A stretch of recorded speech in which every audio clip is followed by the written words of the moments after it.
Everyone, welcome to our channel flow of Gyan. आज हम हटन estimation के बारे में पढ़ेंगे। हटन एक जियोलॉजिस्ट थे, स्कॉटिश जियोलॉजिस्ट, जिन्होंने पृथ्वी के बारे में एक अंदाज़ा, एक अनुमान लगाया है। तो उनका अंदाज़ा और अनुमान क्या है वो पढ़ते हैं। ये इन्होंने बताया कि जो आज पृथ्वी का रंग रूप देखने को मिलता है, जो आज रूपरेखा देखने को मिलती है, उसे बनने में करोड़ों वर्ष लगे होंगे। उनका ये अनुमान तब और पुष्ट हो जाता है जब रेडियो एक्टिव एलिमेंट के बारे में पता लगाया गया। रेडियो एक्टिव एलिमेंट क्या होते हैं वो सबसे पहले समझते हैं। रेडियो एक्टिव एलिमेंट जैसे कि यूरेनियम और स्ट्रोंटियम, रेडियो एक्टिव एलिमेंट प्रकृति में अनस्टेबल कंडीशन में पाए जाते हैं और उनका लगातार डीके होता है। डीके बोले तो क्षय होता है। क्षय होने के बाद वो दूसरे एलिमेंट में कन्वर्ट हो जाते हैं।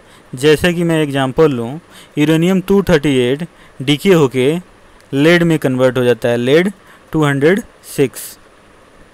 अब इन दोनों एलिमेंट का कंपैरिजन करने के बाद, दोनों एलिमेंट के रेशियो को कंपैरिजन करने के बाद ये पता लगाया जा सकता है कि कितना टाइम लगा होगा जब ये ओरिजिनल फॉर्म में होगा, प्योर फॉर्म में होगा, उसके बाद ये डीके हुआ होगा, जब ये रॉक सॉलिडिफाई हुए होंगे। तो ये रेडियो एक्टिव डीके से हीट भी, उष्मा भी मुक्त होती है। उस उष्मा से पृथ्वी की रेट ऑफ कूलिंग का भी पता लगाया जा सकता है कि पृथ्वी कब बना होगा और इसके कूलिंग के स्टेज क्या रहे होंगे। थ्योरी ऑफ अर्थ, हटन अर्थ की थ्योरी के बारे में बताते हैं। हटन, जेम्स हटन इनका पूरा नाम है, जो 1975 में थ्योरी ऑफ अर्थ के बारे में बताए हैं। उसके बाद इसका क्लैरिफिकेशन प्लेफेयर 1802 में देते हैं। इन्होंने बहुत सारे लैंडस्केप की स्टडी करने के बाद पृथ्वी के फॉर्मेशन के बारे में बताया। तो ये जो एस्टिमेशन था इनका, और पृथ्वी के बारे में ये जो पूरी एस्टिमेशन निकाले, तो ये बनने की प्रक्रिया में क्या क्या चीज़ें कैसे बनी होंगी, उनका एक जियोलॉजिकल टाइम स्केल हटन बताते हैं। तो सबसे पहले हम समझते हैं कि बिग बैंग कब हुआ होगा। एक बड़ा सा धमाका जो यूनिवर्स के बनने में योगदान देता है, वो एक थ्योरी है जो सर्वमान्य थ्योरी है, उसके बारे में समझते हैं। उसके बाद वो कब हुआ होगा, वो 13.7 बिलियन ईयर्स अगो इसका धमाका हुआ था, जिससे यूनिवर्स की उत्पत्ति मानी जाती है और स्टार्स भी बने, प्लैनेट्स भी बने। पहला जो स्टार फॉर्म होता है वो 13.7 से 13 बिलियन ईयर्स के बीच के समय काल में बनता है। 13 से 12 बिलियन ईयर्स के बीच के काल में पहली गैलेक्सी बनती है। 10 to 9 बिलियन ईयर्स काल में ये स्पाइरल गैलेक्सी सबसे पहले बनती है। 5 to 4 में सोलर सिस्टम बनने का, 5 to 4 बिलियन ईयर्स अगो इस समय काल में सोलर सिस्टम बनने का प्रमाण मिलता है। अब हम समझते हैं हटन ने टाइम स्केल, एक बड़े टाइम स्केल को, जो पृथ्वी जब बनी होगी उसके बाद से एक लंबा समय अंतराल रहा होगा, उस बड़े लंबे समय अंतराल को एक यूनिट ऑफ टाइम में डिफ़ाइन किया गया है। तो जो सबसे बड़ा ये यूनिट ऑफ टाइम है वो है सुपर इयॉन। सुपर इयॉन के बाद आता है इयॉन, इयॉन के बाद आता है इरा, इरा के बाद आता है पीरियड, पीरियड के बाद आता है इपॉक्स, और इपॉक्स के बाद आता है एजेज। अब इसके बाद हम चलते हैं प्री कैम्ब्रियन पीरियड में। प्री कैम्ब्रियन पीरियड जो 4600 से 4000 मिलियन करोड़ वर्ष पूर्व का माना जाता है। इसमें प्रोटोरोजोइक इवॉन आता है। प्रोटोरोजोइक 2500 से 541 मिलियन ईयर्स पहले के समय को माना गया है। इसमें पहला माउंटेन फॉर्मेशन माना जाता है हुआ, जिसमें पहले माउंटेन्स फॉर्मेशन में अरावली, ईस्टर्न घाट, सतपुड़ा, ब्राज़ीलियन हाईलैंड्स आते हैं। उसके बाद प्री कैम्ब्रियन में दूसरा जो इयॉन है आर्कियन है। आर्कियन जो है 4000 से 2500 करोड़ वर्ष पहले के काल को माना जाता है। इसमें पहला जो क्रस्ट का फॉर्मेशन बताया जाता है। उसके बाद इसी काल को वोल्केनिक एज भी कहा जाता है, क्योंकि इसमें माइक्रो कॉन्टिनेंट बने थे। इसके बाद आर्केजोइक, इसी समय में ब्राउन एल्गी का उत्पत्ति, और ब्राउन एल्गी ने वायुमंडल में जो एटमॉस्फेयर में ऑक्सीजन की जो उत्सर्जन किया।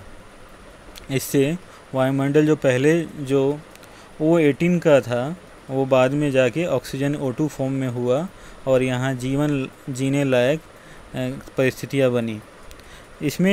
इसके बाद इसी समय काल में सोडियम, कैल्शियम, कार्बन, नाइट्रोजन और पोटेशियम बनने का प्रमाण मिलता है। उसके बाद आता है हेडियन इयन, ये भी 4600 टू 4000 मिलियन ईयर्स अगो के काल को कहते हैं। इसमें एजोइक आता है, इसमें कोई लाइफ फॉर्म के बारे में नहीं पता चलता है, किसी इंसान के बारे में, उत्पत्ति के बारे में नहीं पता चलता है। इसमें इग्नियस रॉक आते हैं, बेसाल्ट आता है, अथाबास्कन, कनाडा, ग्रीनलैंड जैसे कुछ एग्जाम्पल हैं। फर्स्ट एक्सटीरियर रॉक का जो एग्जाम्पल है वो बेसाल्ट है। अब आगे हम चलते हैं।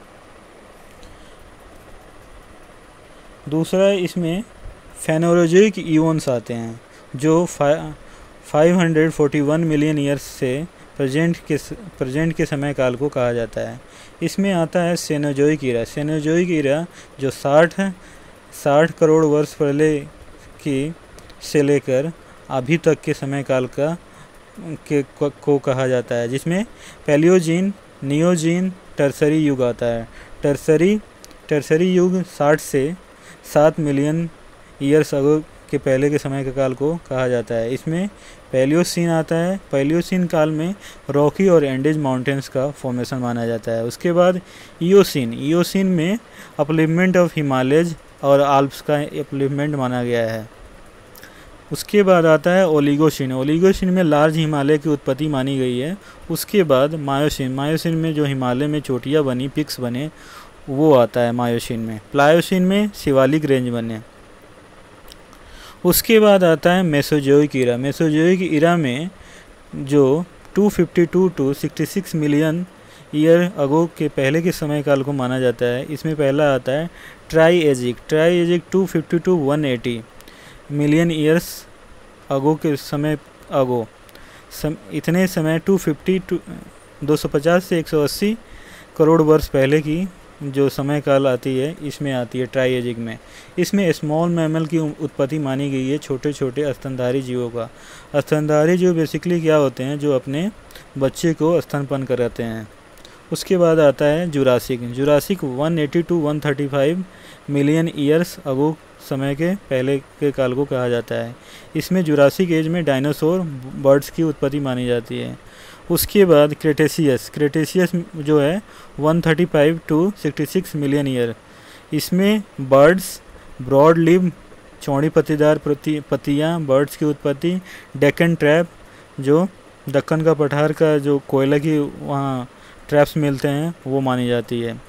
इसी समय काल को एज ऑफ लाइमस्टोन भी बोला जाता है। इसमें लावा प्लेटोज भी आते हैं, कुछ डेक्कन के कोलंबिया प्लेटो हैं। इसके बाद आता है पैलियोजिक ईरा। पैलियोजिक ईरा को हम रॉक लाइफ भी बोलते हैं। इसमें क्या है, 541 million years to 252 million years ago के समय काल को बोलते हैं। इसमें पहला आता है कैम्ब्रियन 600 टू 500 मिलियन ईयर्स के काल को बोलते हैं। इसमें फॉसिल अपीयर्ड, पहले फॉसिल मिलने के तथ्य मिलते हैं। उसके बाद आता है ऑर्डोविशियन जो है, इसमें मेराइन इनवर्टेब्रेट, जो मेराइन मतलब समुद्री जीवों के प्रमाण मिलते हैं। समुद्री जीव जो रीढ़ की हड्डी वाले होंगे, उनके प्रमाण मिलते हैं। सेकेंड फोल्डेड माउंटेन का भी इसी में एग्जांपल मिलता है। सेकेंड फोल्डेड माउंटेन में Caledonian mountain, Greenland, Norway, Jolen, USA, new England range, इसके प्रमाण मिलते हैं। उसके बाद आता है साइलोरियन एज 440 टू 400 मिलियन ईयर्स के काल को बोलते हैं। इसमें पोटास, सोडियम की उत्पत्ति मानी गई है। उसके बाद डेवोनियन 400 टू 350 मिलियन ईयर्स को बोलते हैं। डेवोनियन काल में मछलियों की उत्पत्ति मानी गई है। उसके बाद आता है कार्बोनीफेरस में जैसे नाम से ही विदित होता है 350 टू 270 मिलियन ईयर्स। इसमें कोल, पेट्रो, गैस, एम्फीबियन की उत्पत्ति मानी गई है। इसी एज में आइस एज की भी बोला जाता है। एम्फीबियन जो ये हुए आइस एज में थे। कोल एज भी बोला जाता है। सुपर कॉन्टिनेंट और पेंजिया, जो साउदर्न हेमिस्फीयर में पेंजिया था, उसकी भी बात कही है, कार्बोनीफेरस एज में ही था। उसके बाद आता है Permian age 270 to 250 million years. इसमें रेप्टाइल्स, पोटास, साल्ट और कोल डिपॉजिट के प्रमाण मिलते हैं। ये third stage of mountain formation भी बोला जाता है इसमें। इसके एग्जांपल है Ural mountain, great dividing range, Appalachian जो साउथ अमेरिका में है, ड्रेकन्सबर्ग जो साउथ अमेरिका में है, साउथ